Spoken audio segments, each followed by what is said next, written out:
In this video, I'll show you how to track your period using your iPhone. If this helps you, please consider subscribing and giving the video a like so others can find it. The first thing we're going to do is open the Health app on our phone. This is a built-in app, so pretty much every single iPhone comes with it. Once you open the Health app, we're going to see three options at the bottom: Summary, Sharing, and Browse. We're going to select Browse, and then we're going to tap on Cycle Tracking. If it's your first time using cycle tracking on your iPhone, it might ask you a couple of questions that you simply have to answer, and then you tap on Get Started. Since I have already used it, I don't have to answer those questions. Now, once you finish answering those questions, what you have to do is to add your last period.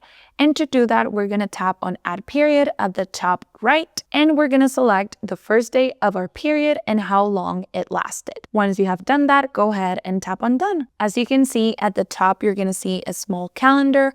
And if we go back to it, I can see the days that I selected where I had my period. As you can see, we can also add other data that we're going to find right here in this purple box. So if you want to add symptoms that you have during your period, if you have any sexual activity spotting, you can do that, and this will help your iPhone give you better predictions over time.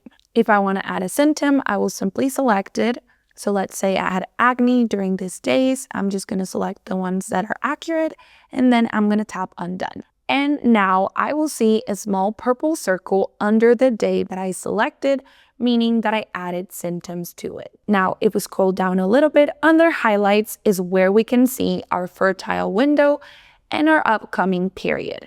To see more, simply tap on Show All, and you're gonna see a prediction for your fertile window, meaning when you're gonna be ovulating next month, and you're also going to see your next period predictions for the next month. Now, if we go back, we can also export our cycle if we need it on a PDF and we want to take it to the doctor. And if you start being consistent and you track your period on the Health app every single month, then your iPhone is going to get better at giving you predictions on your period and different symptoms. And that's it. Hope that helps.